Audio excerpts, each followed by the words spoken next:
une ferme. Je vais m'approcher. Je m'approche quand même pour regarder. On y va? Alors, je vois du monde. On va essayer de s'adresser à eux. Bonjour, messieurs. Bonjour. Vous avez des beaux ânes, dites-moi. Oui. Enchanté, Marion. Enchanté.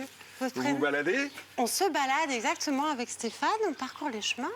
Et puis c'est vrai qu'on a été interpellés par la pancarte qui est juste devant votre propriété. Alors de quoi il s'agit? Une ferme? Une association? Alors c'est les deux, c'est une petite ferme où il y a 6 ânes. Oui. Voilà, 2 oies, 2 poules, c'est petit. Et moi je fais de la randonnée avec des ânes. Qu'est-ce que la randonnée avec les ânes? Alors l'âne en fait c'est un très bon compagnon de marche. C'est un très bon médiateur aussi, un facilitateur avec les enfants.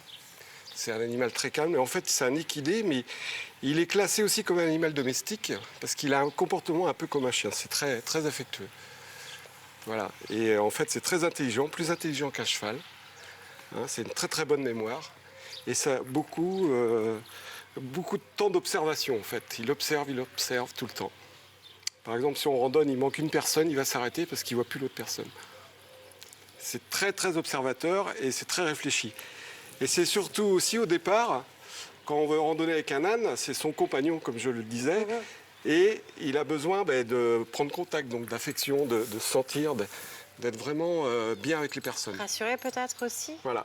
Ça a besoin de liens de confiance. Il y a des personnes handicapées, même en fauteuil roulant, où l'âne va poser sa tête à l'endroit où elle a mal, et ils peuvent rester un quart d'heure comme ça collés. Et ils ne bougent pas, l'un ou l'autre, ils sont là, Donc il y a quelque chose qui se passe, quoi.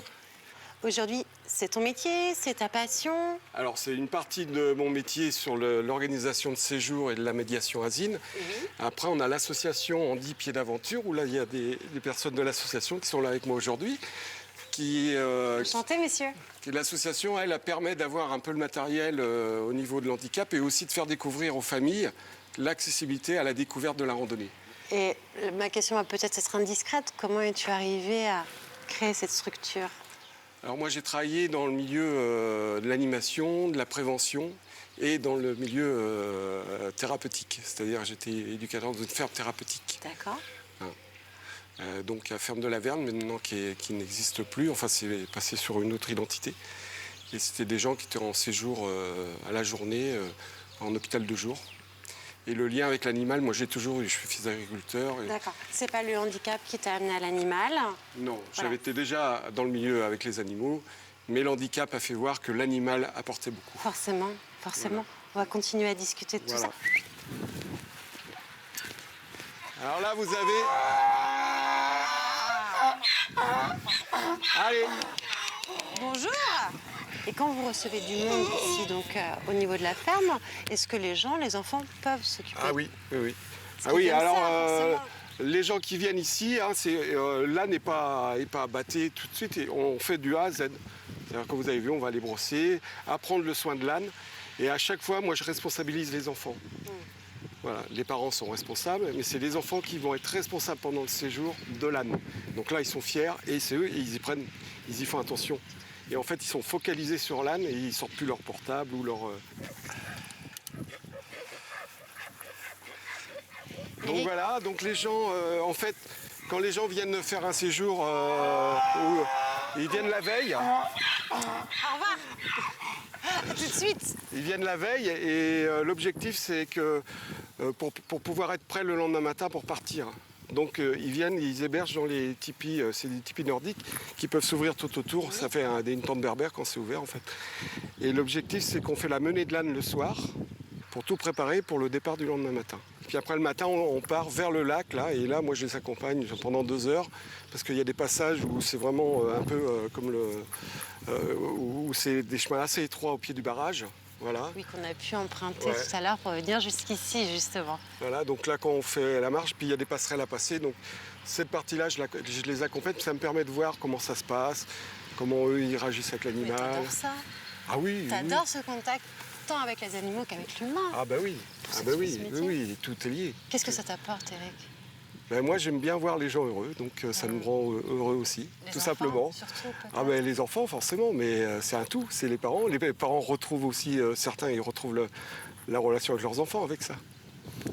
Moi, j'ai eu des ados de Paris qui étaient hyper actifs, insociables, puis complètement sur leur portable, jeux vidéo, qui mangeaient même plus avec leurs Isolés, parents, complètement isolés. Voilà, et donc le pari, c'était qu'ils partent que 5 jours avec un âne. Donc moi, quand je les ai vus, j'ai tout de suite compris. Hop, je les ai responsabilisés. Sans leurs parents. C'est-à-dire qu'ils arrivaient ici Si, avec leurs parents. avec leurs parents.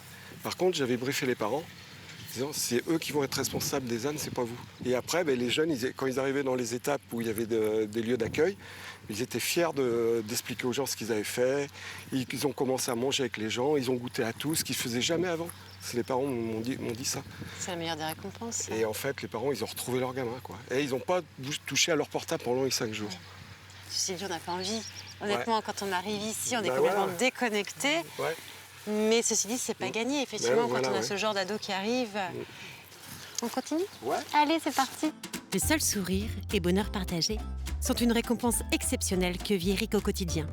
Et nous voici partis à découvrir tous les coins et recoins de ce petit paradis. Eric est un homme simple, un homme généreux, un être empli de belles valeurs humaines. Voyez ce sourire, ses yeux qui pétillent. Mais acceptera-t-il de s'ouvrir davantage sur son histoire et ses expériences? Mais en fait, ce qui est génial, c'est que passionné de l'animal, passionné de la rando, passionné de l'humain, tu as réussi à tout réunir Voilà. pour en faire ta mission première. Voilà, autour du bien-être avec l'animal. Mais comment on y arrive? Enfin, c'est à force de travail quand même, j'imagine. Oui, puis c'est de l'expérience, parce que je fais aussi du bushcraft. C'est-à-dire, j'apprends. Qu'est-ce que c'est? Alors, le bushcraft, en fait, c'est un terme anglais qui veut dire artisan des bois. C'est une méthode de vivre dans la nature Oui. sans laisser de traces. C'est-à-dire, c'est- anciennement, c'est comme les trappeurs. C'est-à-dire, c'est pas de la survie, c'est pas du survivalisme. C'est-à-dire, dans la nature, on peut faire des super bivouacs en tout confort et on ne laisse jamais de traces. Même si je fais un feu par terre, je repars le lendemain, on voit pas qu'il y a eu un feu. Où est-ce que tu as appris ça? Moi, j'ai vécu au Canada, j'ai vécu avec les Indiens. D'accord. Oh là là, c'est une belle parenthèse qui m'intéresse, ça. Cette expérience avec les Indiens, c'est ce qui a été pour toi le déclic pour créer ton entreprise, ou tu l'avais déjà avant et ce sont eux qui t'ont permis de confirmer ton envie? Non, c'est pas ça. À l'époque, j'étais pas encore dans ce trip-là. C'était justement toutes ces découvertes. Après, j'ai pas mal voyagé aussi, travaillé dans l'animation auprès des enfants, en classe de découverte, d'apporter ces échanges-là et de montrer qu'en fait, on est un tout et ce tout, il mérite d'être partagé. Mais dans le respect des règles, qui est le respect de l'environnement, parce que c'est notre terre-mère. Et la terre-mère, on doit la respecter pour le bien-être de tous. Et justement, se retrouver le lien avec la nature, c'est de pouvoir être bien partout. Et le bien partout, c'est-à-dire qu'on peut être vraiment bien en pleine nature sans avoir la peur de quoi, puis d'être à l'aise, d'être en sécurité. Est-ce que tu sens que ces dernières années, et notamment depuis les tristes événements que nous avons vécus avec la Covid, il y a une envie de la part des gens revenir justement, redécouvrir ses racines, ses valeurs fondamentales? Oui. Et le Covid a relancé ce phénomène du retour un petit peu vers l'élément principal qui est notre environnement, la nature. C'est pas pour rien qu'en ville on développe les jardins, même le cadre un peu communautaire des choses, des jardins communautaires, des jardins terrasses, enfin il y a tout un tas de choses qui se font aujourd'hui. Et le développement local qui rentre de plus en plus en compte dans l'économie. Hein, avec des producteurs locaux. Nous, on a créé des petites épiceries associatives pour pouvoir travailler avec les producteurs locaux en bio. Et en fait, ça marche très très bien. Et ça permet aux gens de vivre et d'avoir aussi du lien social. Bien sûr. Donc on Notamment recrée ce cette que les petite anciens village. avaient autrefois en fait. Mais oui, Voilà. qui avait été arrêté. Et forcément, en plus, ces modes de faire ont tout leur sens dans des petits villages comme Château-Guibert ou ceux qui sont aux alentours. Torigny, enfin il y a plein de villages ici, puis ça bouge bien. Il y a le tablier qui bouge bien aussi. Il y a plein d'endroits où il y a une mobilisation, puis il y a de plus en plus de jeunes aussi. Mais forcément. Et ce qui fait que quand il y a de plus en plus de jeunes, donc il y a... Il faut réinventer nos campagnes. Ouais, et puis ils ont des idées, ils ont envie de... Puis c'est aussi l'aspect de fédérer. Hein. L'objectif aussi de faire du tourisme vert, tourisme doux ou l'écotourisme, c'est du vivre ensemble et de fédérer. C'est-à-dire, on partage des choses, des connaissances, des vies, et puis on fait découvrir, et ça fédère après sur plein d'autres choses. Puis toi, t'adores ces échanges. Ben oui, parce qu'en fait, Forcément. c'est ça la vie. C'est bien résumé, c'est très bien résumé. Quel rire! Vivre ensemble, fédérer, toutes ces valeurs sont fondamentales pour Eric. Ces valeurs semblent bien le pousser à toujours se dépasser. Les fidèles compagnons bien harnachés, ces messieurs préparent un Cariane. Le Cariane est ce petit véhicule qui permet d'ouvrir la randonnée en toute sécurité aux personnes à mobilité réduite. En route pour l'aventure, entre lacs, rivières et pâturages. Eric, avec toutes les années que tu as derrière toi d'activités, de rencontres, de créations, quel serait pour toi le plus beau des souvenirs, s'il y en a un, le plus beau? Ah, c'est de voir les gens heureux. C'est de voir les gens qui sont contents, quoi. Mais est-ce que tu as un exemple particulier, quelqu'un qui t'a marqué, un enfant, un adulte? Ah oui, les 2 enfants que j'ai parlé tout à l'heure, là, qui étaient insociables, Ouais. quand ils sont venus au bout de 5 jours, les 2 sont revenus me voir pour me demander s'ils pouvaient revenir l'année prochaine. Là, j'ai dit, bah voilà. Et les parents m'ont dit, bah, on a tout gagné. Ils ont osé le faire, ils l'ont fait et ça marchait. Et les enfants étaient motivés pour revenir. Ah, puis moi, je suis quand même bluffée de la quiétude de ces âmes, quand même. Ils sont tranquilles, ils sont Ah, mais ils sont tout le temps, dociles. même quand ils partent en séjour, hein. Les gens, ils reviennent enchantés. Hein. Alors moi, messieurs, je vous propose de nous réunir. On va confier l'appareil photo à Stéphane. Et pour vous remercier. Grand derrière. Ouais. Merci. Merci. Merci beaucoup. Voilà. C'est un Polaroid. Il y a pas de Alors, on va vous remettre la petite photo souvenir Merci. en vous souhaitant surtout un très bel été et puis longue vie en 10 pieds d'aventure. Ouais, Alors, on reprend le sac à dos avec Stéphane et puis on vous dit à très bientôt. d'accord. Au revoir. Et bonne route, bonne aventure alors. Merci, oui. Mais peut-être que l'année prochaine, on va négocier la balade avec les ânes quand même. Ah, Peut-être. c'est une belle aventure. J'imagine. Au revoir, merci. Au revoir. Merci À beaucoup. plus. Quelle énergie, mais quelle force! Randonner avec un âne n'est pas anodin. Si la pratique est courante dans les régions montagneuses, elle est trop rare en Vendée. Bravo messieurs, et merci. Sincèrement, nous repartons touchés par ce que nous venons d'entendre. Quelle formidable aventure humaine. Gardons précieusement cette adresse et poursuivons notre GR. Bois, forêt, rivière, les paysages changent, mais les éléments sont toujours présents. Reprenons de l'énergie, repartons, avançons, avançons toujours. Mais que nous réserve désormais notre chemin?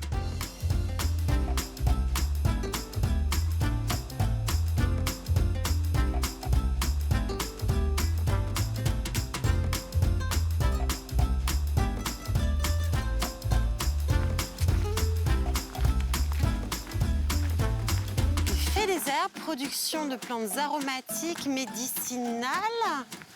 Flèche à gauche. Ouvert tous les jours sur rendez-vous. Balade découverte, plantes sauvages ou comptées. On y va, Stéphane? Bon, ben, il y a quelqu'un.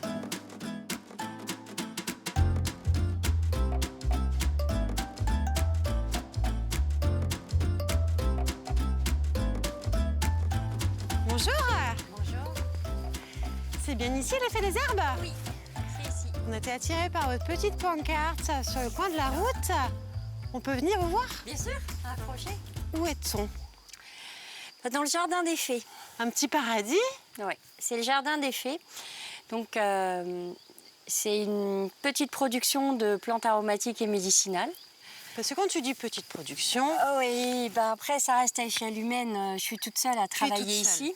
Il a évolué au fil du temps en fonction de comment mon terrain a évolué aussi. C'est-à-dire que dans l'observation, j'ai pu voir qu'il était humide, qu'il y avait tel et tel petit défaut. Et pour corriger ces défauts, ben, j'ai tout réaménagé de différentes manières. quelles sont tes sources d'inspiration? Tu t'es inspiré des sources anciennes? Oui, oui, beaucoup, parce que c'est resté dans la tradition. Et puis, le retour, au fait, utiliser la nature pour se soigner, pour s'alimenter, pour se faire du bien. Voilà. Donc ça, pour moi, c'est important. Alors quand tu parles de retour, forcément, hein, c'est la manière de cultiver ton jardin. Oui. Si j'ai bien compris, tu as créé cet ensemble en 2019. Oui. est-ce que c'est une reconversion ou tu C'est étais... une reconversion, oui, complètement. La vie a fait que j'ai eu l'occasion de pouvoir redémarrer ma vie autrement. Et donc, comme j'ai toujours été passionnée par les plantes, par les fleurs, eh bien, par contre, j'ai dû quitter ma région, la Moselle. Ah d'accord. Ouais. Tu n'es pas du tout vendéenne, Pas vendéenne du tout. d'adoption. Oui, vendéenne d'adoption, clairement. Et donc, en 2017, je suis venue en Vendée faire une formation au lycée nature. Oui, à La Roche-sur-Yon. Voilà, à La Roche-sur-Yon. Et puis je tombe amoureuse en fait de la Vendée, clairement. Ce que j'adore en fait, c'est cette ruralité, ce côté rural. Pour moi, il m'inspire. Ça me rappelle mon enfance, ce que j'ai connu chez moi en Moselle et ce qu'on ne retrouve plus aujourd'hui.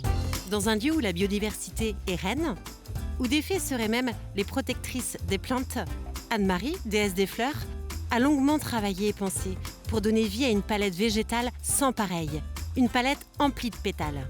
La déesse des fleurs veille donc à leur floraison, elle préside à leur épanouissement, les récolte avec amour, puis les sublime. Éveil des sens assuré, mais chut, n'allons pas trop vite. Reprenons ici notre discussion. Alors Anne-Marie, on va parler de tes expériences et puis aussi de ta vie. Comment tu es arrivée aux plantes? Parce que tu nous as dit que c'est un univers qui t'a toujours passionnée. Alors est-ce que c'est depuis toute petite? Est-ce que c'est quelqu'un qui t'a initiée? Est-ce que c'est une lecture?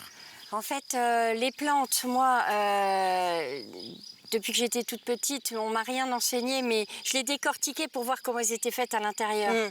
J'avais vraiment une fascination, mais sans être capable de mettre des mots dessus, des noms. Et à part le potager, bien sûr, que mes parents cultivaient. Et finalement, en faisant ma formation et en prenant des cours de botanique, je me suis ouvert à plein de choses, en découvrant vraiment toutes les possibilités. Et j'ai appris, et j'ai dévoré toutes les informations. Et du coup, c'est devenu encore plus une passion, une vraie révélation pour ça. Et en plus, j'imagine qu'aujourd'hui, tu apprends encore. Ah oui, tout à fait. En revanche, je voulais revenir sur le fait que tu viens de Moselle, Oui. tu aimes la Vendée, tu as eu coup de cœur pour notre département. Voilà. N'est-ce pas compliqué de s'installer quand même dans une région qu'on ne connaît pas, auprès de gens qui ne te connaissent pas? Il n'y a pas eu d'hostilité? Aucunement. Alors vraiment pas. J'ai trouvé justement que les gens étaient chaleureux, accueillants. Quand ils nous ont vus travailler dans le jardin pour défricher, ils étaient contents qu'on arrive à faire quelque chose avec le jardin. Eh bien, ils sont venus tout de suite nous aider. Spontanément, on n'a rien demandé. Et ça fait plaisir, quoi. On se sent tout de suite bien accueillis. Et puis finalement, maintenant, on est amis. Et aujourd'hui, donc 3 ans après, comment se passe ton activité? Donc là, il y a le jardin, donc forcément la culture, la cueillette. Et après, pour en faire quoi? Alors, pour en faire donc des tisanes. Donc à la vente, bien sûr. À la vente. Des plantes aromatiques pour la cuisine. Donc je fais des petits mélanges. Alors j'adore associer les goûts, les saveurs, voilà. Donc comme j'adore cuisiner, j'aime marier et je fais aussi des petits mélanges avec des pétales de fleurs, etc. C'est chouette. Pour la cuisine. Ça change un peu et puis entre le goût, il y a aussi le côté joli. Forcément, voilà. Parce que c'est très esthétique. Ouais. Et donc plantes aromatiques, plantes médicinales. Je fais des sirops aussi. Et de la cramaillotte. Alors, qu'est-ce que la cramaillotte? Alors, la cramaillotte, c'est une spécialité franc-comtoise. C'est ce qu'on appelle du miel de pissenlit ou de la confiture de pissenlit, ce selon. On utilise la fleur, voilà. Et on fait une sorte de confiture, mais qui a la texture et le goût du miel. Et en fait, ce qui est génial, c'est que tu as été chercher dans tes racines de l'Est pour venir les implanter dans nos contrées occidentales. Voilà, la Franche-Comté, c'est un peu plus bas que chez moi, mais effectivement, ça reste quand même, ça fait partie un peu du terroir de l'Est. Et là, je vois que le sureau est en fleurs, Anne-Marie. Oui, tout à fait. On l'a vu toute la journée. Oui. Et ça sent bon. Et c'est même dommage justement que nos téléspectateurs n'aient pas le parfum. C'est vrai. Parce que c'est absolument extraordinaire. Donc lui aussi, j'imagine que tu l'utilises. Ah oui, tout à fait. Je récolte à ce stade-là. Quand il y a encore des boutons et des fleurs. Mais quand il est bien blanc. Alors, non, justement, quand il est encore crème. D'accord. couleur crème, avec quelques boutons floraux. Là, c'est bon à prendre. Quand il devient blanc, c'est déjà trop tard. Anne-Marie, j'ai cru voir tout à l'heure à l'entrée que tu pouvais organiser des visites comptées. Tout à fait. Donc, je fais des balades comptées pour les enfants et je fais aussi pour les adultes des balades découvertes des plantes sauvages. Alors, comment ça se passe? Comment ça se passe? Les gens donc, me téléphonent pour prendre rendez-vous. Tout le monde peut m'appeler et prendre rendez-vous. Choisis 1 heure, 2 heures ou 3 heures de balade. Et ensuite, s'ils prennent pour 1 heure, on va rester sur mon champ parce que j'ai largement de quoi leur faire découvrir en plantes sauvages. Notamment pour les enfants. Quand tu Aussi. dis les enfants. Alors, de toute façon, les enfants, c'est jamais plus d'1 heure. Pourquoi? Parce que il faut capter leur attention, il faut réussir à vraiment les garder concentrés. Et je leur lis une petite histoire que j'ai écrite sur le thème des plantes sauvages. Parce que j'ai pas trouvé de livre qui comportait... Mais c'est encore mieux. Voilà, donc j'écris des contes. Et puis peut-être un jour, je ferai mon petit livre de contes édité. Ouais, j'aimerais bien y travailler. Écoute, quelle reconversion en tout cas. Ouais. C'est absolument incroyable. Moi, je t'écoute, là, j'ai plus trop de mots parce qu'en fait, t'as plein de casquettes. Oui, mais j'ai toujours besoin de me lancer de nouveaux défis, c'est comme ça. C'est à force de devoir s'adapter au changement. Et finalement, quand on s'épanouit dans un cadre de verdure comme celui-là, moi c'est mon cas, puis j'ai besoin de toucher la terre, ça m'inspire en permanence et j'ai envie de le partager. Et je trouve aussi que les plantes sauvages, avant les gens connaissaient leur utilité, les usages. Ça s'est perdu depuis que l'herboristerie n'existe plus. Et on a perdu cette transmission. Et maintenant qu'il y a des gens qui ont enfin la connaissance et nous permettent de la transmettre, eh bien, moi, je fais partie de ces personnes qui ont envie de transmettre pour les générations futures, surtout.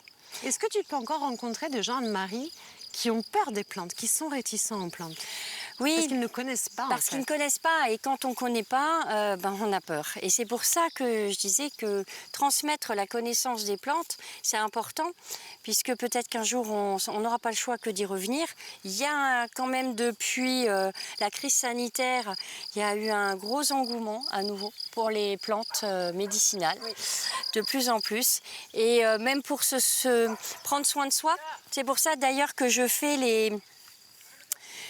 des cosmétiques naturels. Nouvelle casquette. Voilà, une nouvelle casquette.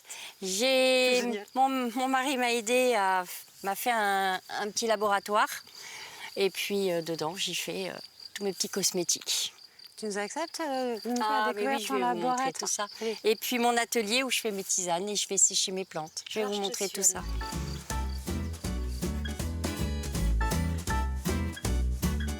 Traversons simplement la route pour percer les secrets de notre déesse fleur. Au sein de son atelier, entièrement conçu par l'homme de sa vie, Anne-Marie pense, invente et écrit. Elle mélange, teste et produit des baumes, tisanes, sirops, des huiles, ainsi que la gourmande cramaillotte. Quel parfum! Un véritable voyage sensoriel. Ça, c'est récolte de coquelicots d'aujourd'hui. Ouais, on dirait de la soie. Tout un monde merveilleux vole au-dessus de nos têtes. Des fées de printemps, des festivals, des fées du cœur surtout. On est si bien ici que nous y posons vite sac et caméra. Au fourneau, Anne-Marie nous fait découvrir les spécialités de sa Moselle natale. Je l'écoute, je la regarde, et forcément, je mets la main à la pâte. Qu'est-ce ? Surprise ! Voici Gilles, l'homme d'Anne-Marie, celui sans qui les fées n'auraient pas pu être. Un soutien, un regard et une oreille attentive. Puis Moselle oblige, arrive l'heure du fameux picombière. Rire, partage, on se laisse vivre. Passons à table. Quelle est belle notre tourte lorraine. Une tourte richement garnie d'herbes d'Anne-Marie. On savoure l'instant présent. Bonne nuit.